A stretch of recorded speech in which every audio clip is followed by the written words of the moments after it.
Namaste, my name is Ayush Mudgal. I am from Faculty of Law and Governance, Jyoti Vidyapeeth, Women's University, Jaipur. Subject is Property Law and Easement, Session 1.1, Concept of Property.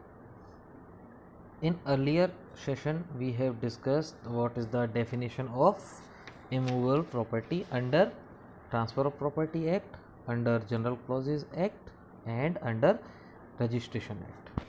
Under Registration Act, under Transfer of Property Act, we have discussed what is immovable property. Immovable property excludes standing timbers, growing crops और grass. तीन चीज़ों को exclude किया गया है immovable property से under transfer of property act. In general clauses act में क्या क्या चीज़ें बताई गई हैं कि चार चीज़ें इंक्लूड की हैं जनरल क्लॉजेज एक्ट के सेक्शन 3 क्लॉज 26 में. इमूवेबल प्रॉपर्टी में क्या क्या इंक्लूड होगा? Land, benefits arising out of land, things attached to land, and fourth is permanently fastened things attached to earth. Land हो गया, बेनिफिट्स उससे अगर अराइज हो रहे हैं तो वो इमूवेबल प्रॉपर्टी में आएगा. कोई भी चीज़ अगर अटैच्ड है अर्थ से तो वो उसको इमूवेबल प्रॉपर्टी कहेंगे. और जो अटैच्ड है अर्थ से उस चीज़ से कोई भी चीज़ परमानेंटली फास्टनड है, परमानेंटली जुड़ी हुई है, तो वो चीज़ भी इमूवेबल प्रॉपर्टी की डेफिनेशन में आएगी. एग्जांपल था, मैंने पिछली बार बताया था, windows and doors. Now we will discuss the definition of immovable property under registration act section 2 clause 6. So in registration act section 2 clause 6, what things are included under the definition of immovable property are: first thing is land, then buildings, then hereditary allowances, then right to light, right to way, right to ferries, right to fishery, then benefits arising out of any land. Next is anything which is attached to earth. Next is anything which is permanently fastened to things attached to earth. And this definition exclude standing timber, growing crop, and grass. Grass. Now let's discuss that. We have seen the what is land, buildings, hereditary allowances. ऐसे allowances जो कि आपको heredity से मिलते आ रहे हैं, जैसे आनुवंशिक अलाउंसेस. एग्जाम्पल के लिए अगर हम इसको कहें तो जो एक राजा का बेटा जनरली राजा बनता है, एरिस्टोक्रेसी में ऐसा कोई भी अलाउंस जो कि एक राजा को मिलता था, राजा के बेटे को भी मिलेगा. प्रीवी पर्स का जब तक केस नहीं था उससे पहले ही प्रीवी पर्स जो अलाउंस था, प्रीवी पर्स दिया गया था राजाओं को after independence, that is included into definition of immovable property. Other than that, right to light. आपके घर के सामने कोई भी अगर बिल्डिंग बना देता है and you can not enjoy your right to having light. यहाँ लाइट का मतलब नेचुरल लाइट है, ना कि electricity. Right to having light, right to having, right to way. ये हम राइट टू वे का अच्छे से पढ़ेंगे जब हम ईजमेंट पढ़ेंगे, ईजमेंट एक्ट पढ़ेंगे. ईजमेंट में किस प्रकार वे, राइट टू वे एक इनएलिएनेबल राइट होता है. प्रॉपर्टी के साथ ही ईजमेंट राइट में राइट टू वे इंक्लूड होता है. आपको राइट टू वे जो भी सड़कें हैं या जितने भी रास्ते बने हुए हैं उन पे जो राइट टू वे है वो इंक्लूड होता है इमूवेबल प्रॉपर्टी के अंदर. राइट टू फेरीज, फेरी कहते हैं जनरली जो बोट्स होती हैं उनको फेरी बोलते हैं। राइट टू फेरी, आप स्वतंत्र हैं समुद्र में या जो भी वाटर से रिलेटेड वेज हैं। Right to way, basically right to way in water, right to ferry. Other than that right to fishery, आपके पास राइट है टू जो फिशरी फिशिंग करते हैं, वो एक इमूवेबल प्रॉपर्टी में इंक्लूड होता है right to fishery. Benefits arising out of land, किसी लैंड से कोई भी बेनिफिट अराइज हो रहा है तो उस बेनिफिट को, उस राइट को इमूवेबल प्रॉपर्टी कहते हैं। एग्जांपल माइनिंग, अगर माइन से कोई भी चीज़ अगर माइन से कोई भी चीज़, माइनिंग जो कोयले की कोल माइंस हैं या जो भी डायमंड माइंस हैं, उनसे जो भी बेनिफिट्स अराइज हो रहे हैं वो सभी बेनिफिट्स इमूवेबल प्रॉपर्टी में इंक्लूड होंगे। Other than that anything which is attached to earth, example जैसे बिल्डिंग होगी, बिल्डिंग्स, लैंड का हमने एग्जांपल ले ही लिया है, हम जनरल क्लॉजेज एक्ट के अंडर ये land and attached to earth पढ़ चुके हैं। And lastly things which are permanently fastened to, किस चीज़ से परमानेंटली फास्टेंड है, ऐसी कोई भी चीज़ जो कि अटैच टू अर्थ है। एग्जांपल विंडो बताया मैंने आपको, डोर बताया, तो ये थोड़ी इंक्लूसिव डेफिनेशन है इमूवेबल प्रॉपर्टी की। इसी डेफिनेशन में लास्ट में 3 चीज़ों को एक्सक्लूड किया गया है, standing timbers, growing crops and grass. So we have discussed the definition of immovable property under three acts, Transfer of Property Act, General Clauses Act and Registration Act। Registration Act में जो attach to अर्थ है वो 2 प्रकार से हो सकता है, जो हमने तीनों डेफिनेशंस में कहीं भी अगर अटैच टू अर्थ है वो 2 प्रकार से हो सकता है। रूटेड टू अर्थ, अर्थ में रूटेड है, दबा हुआ है, मतलब जमा हुआ है कहते हैं उसको, रूट मीन्स जड़।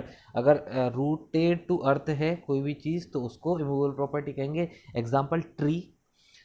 और सेकंड है एम्बेडेड इन अर्थ, इसका एग्जांपल है फाउंडेशन ऑफ एनी हाउस, जो नींव होती है घर की उसको बोलते हैं embedded in earth, that is also called a immovable property also. Now there are 2 cases where that tree is in question, whether it is movable or immovable। Case का नाम है Shantabai versus state of Bombay.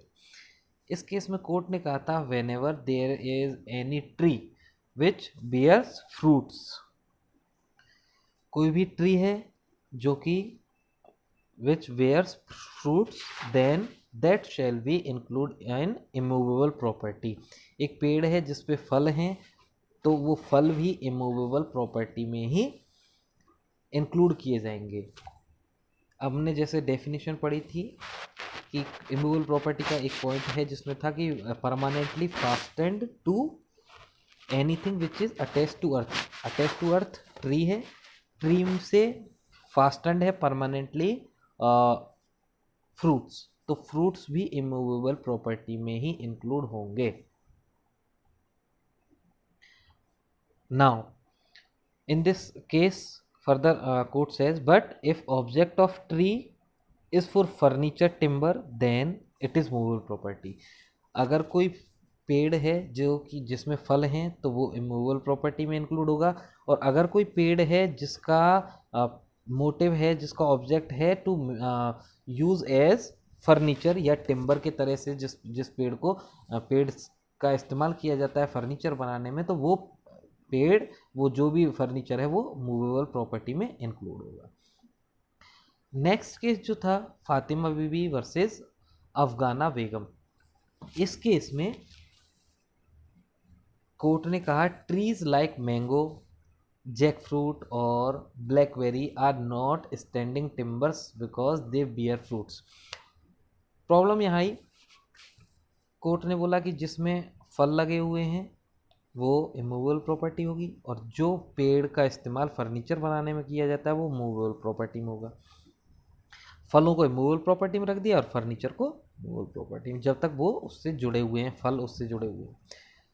Problem में आई, जैसे example लीजिए आप कोई भी mango tree में मैंगो जब तक फल आते हैं, आई एम सॉरी, जब तक फल आ रहे हैं तब तक उसको इमूवेबल माना जाता है, लेकिन उसी पेड़ का इस्तेमाल फर्नीचर बनाने के लिए भी किया जा सकता है, तो वो मूवेबल चीज़ में आ जाएगा। इसीलिए जब कन्फ्यूज़न हुआ कि इसको किस चीज़ में रखा जाए, तो कोर्ट ने फातिमा बीवी वर्सेस अफगाना बेगम में कहा कि ऐसे पेड़ जिनका प्राइमरी फंक्शन जो है, प्राइमरी जो यूज़ है वो फ्रूट्स के लिए किया जाता है, उनको स्टैंडिंग टिम्बर में इंक्लूड नहीं करेंगे, इसलिए वो पेड़ या फल दोनों इमूवेबल प्रॉपर्टी में इंक्लूड किए जाएंगे। उसके आगे कुछ चीज़ें ऐसी हैं जिनको इमूवेबल प्रॉपर्टी में नहीं रखा गया है। क्या क्या चीज़ें हैं जिनको इमूवेबल प्रॉपर्टी में इंक्लूड नहीं किया गया है?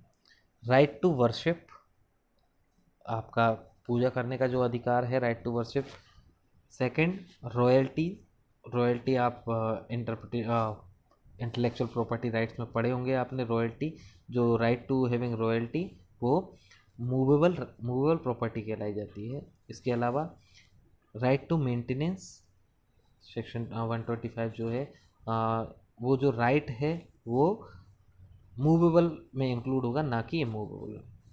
अदर देन दैट, ऐसी मशीनरी जो कि परमानेंटली अटैच्ड नहीं है अर्थ से, वो मूवेबल कहलाएगी। और इसके अलावा गवर्नमेंट के प्रोमिसरी नोट्स, वो भी मूवेबल प्रॉपर्टी कहलाई जाएंगी। ये 6 चीज़ें हैं जिनको, इन 6 चीज़ों को इमूवेबल प्रॉपर्टी में इंक्लूड नहीं किया है। जैसे कि क्या, 6 और 3 9 चीज़ें हो गई। क्या क्या हो गई?